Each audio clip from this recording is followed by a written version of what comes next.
एक बार की बात है, एक गांव में एक किसान रहता था।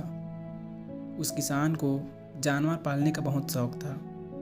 उसके पास पहले से ही बहुत सारी गायें थीं, जिनका दूध बेचकर वो अपना घर चलाया करता था। एक दिन उस किसान ने एक खरगोश और एक बंदर को भी अपने घर में पाल लिया। अब काफ़ी दिन गुजरने के बाद उस किसान ने उस खरगोश और बंदर के साथ खेलने का सोचा। उस किसान ने अपने खेत में बहुत सारे छोटे छोटे गड्ढे कर दिए और बहुत सारे गड्ढे में से एक गड्ढे में गाजर को छुपा दिया। खरगोश बहुत कॉन्फिडेंस था और उसे अपने आप पर बहुत विश्वास था।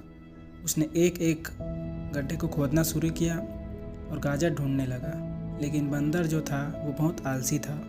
उसने सोचा कि खेत में इतने सारे गड्ढे हैं और वो गाजर किसी एक गड्ढे में है, इतना कौन ढूंढेगा। वो बंदर ये सोचकर एक गड्ढे के ऊपर जाकर सो गया।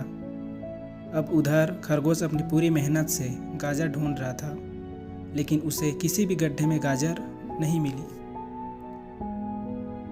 सिर्फ एक बड़ा गड्ढा बाकी रह गया था, जिसके ऊपर बंदर सो रहा था। अब खरगोश बंदर के पास जाता है और उसे उस गड्ढे पर से उठने के लिए कहता है और उस गड्ढे से खरगोश को गाजर मिल जाता है। और खरगोश बोलता है वो सिर्फ एक बार खोद कर देख लेता तो गाजर उसे मिल जाता और वो मालिक की नज़रों में बड़ा बन जाता। यही सोचकर वो अपने किए पर पछता रहा था। दोस्तों, इस कहानी से हमें 3 बड़ी सीख मिलती है। पहली है कि हमें कभी भी अपने काम के प्रति निगेटिव सोच नहीं रखना चाहिए। जैसे उस बंदर ने सोचा कि इतने सारे गड्ढे हैं और गाजर किसी एक गड्ढे में है, यही सोचकर उसने उस काम को अपने लिए बड़ा बना दिया।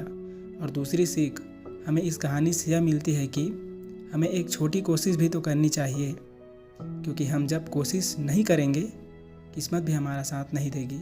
अगर वो बंदर जिस गड्ढे में सोया हुआ था वहाँ से गाजर को ढूंढ लेता तो उसे गाजर मिल जाता, लेकिन उसने कोशिश नहीं किया। और तीसरी सीख, जल्दी हार नहीं माननी चाहिए। अब हमें नहीं पता कि हमें अपने काम में कौन से साल में कामयाबी मिलेगी। वो इस साल भी हो सकता है या अगले साल भी हो सकता है या 2 साल बाद भी हो सकता है। हमें कामयाबी तभी मिलेगी जब हम पॉजिटिव सोच के साथ कोशिश करते रहेंगे और हार नहीं मानेंगे। दोस्तों, आपको ये कहानी कैसा लगा कमेंट बॉक्स में ज़रूर बताएं और एक लाइक ज़रूर करें। आपके एक लाइक से हमारा हौसला बढ़ता है।